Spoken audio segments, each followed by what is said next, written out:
short video on how to upload, edit and organise your images and videos in SquirrelFish. We're going to use a demo account set up about Tierra Atacama in Chile. So to get to the upload section for media, you can use the buttons here on your dashboard, upload media. This is also where you would add frequently asked questions and documents.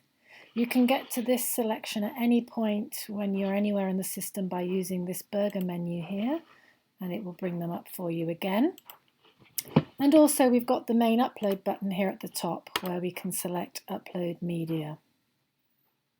So when you're in the upload media area, you can drag and drop images and videos into this area, or you can click the area and then select the images that you want. You can select as many as you want.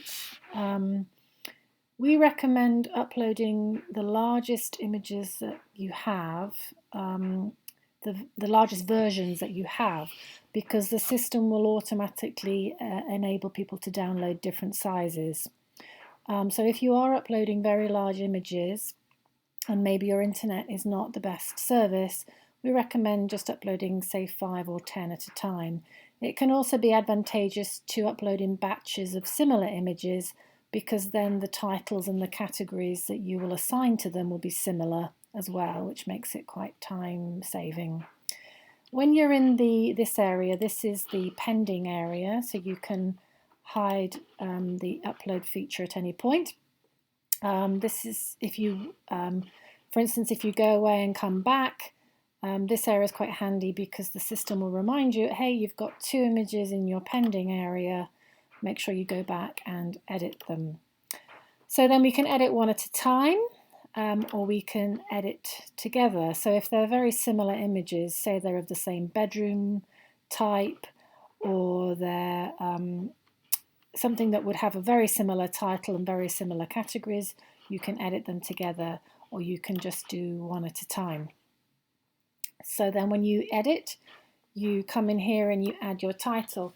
Now when you or your clients are searching in SquirrelFish, word searching will use the title, the category and the tag to base its search on. So the better the title, the categories and the tags, the more likely your image will be found by users.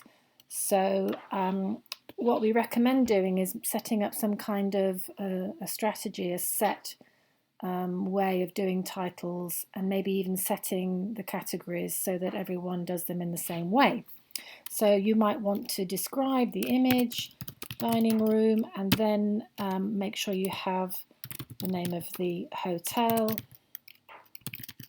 and maybe even the country, even though of course the hotel and the country will be ingrained in the system anyway.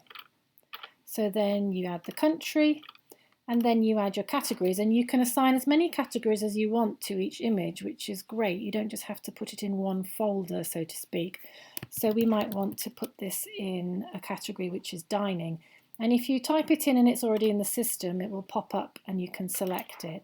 We might also want it in a category of interior shots, something like that.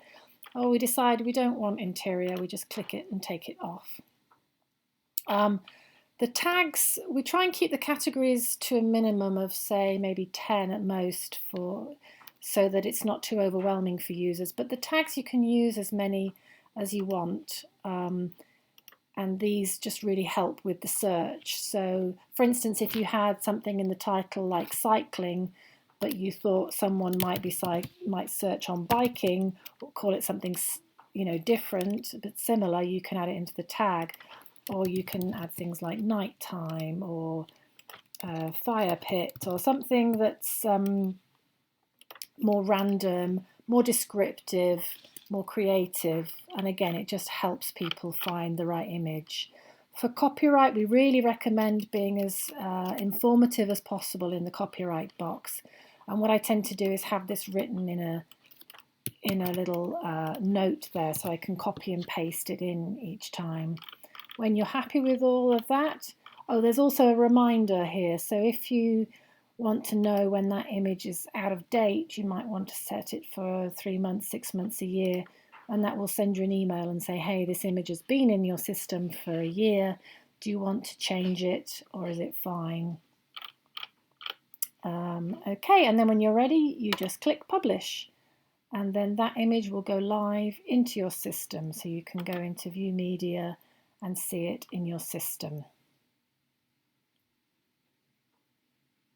By the same token, if you then want to edit an image that you've already added into the system, you can just come in here and click edit and go back in and change anything you want. As I say, you just click on categories if you don't want them anymore, or add new categories, or even just delete the whole image.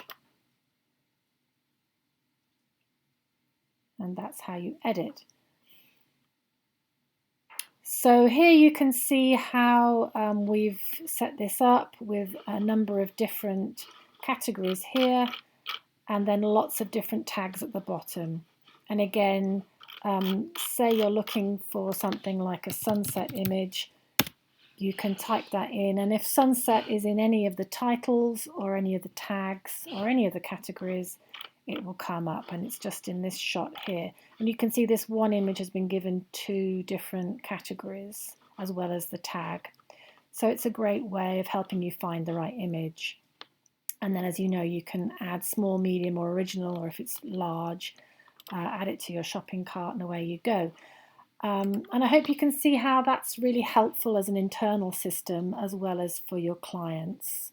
So I hope that was useful, and do check out all the other videos which help you learn how to get the most out of SquirrelFish. Thanks so much for your time. Bye-bye.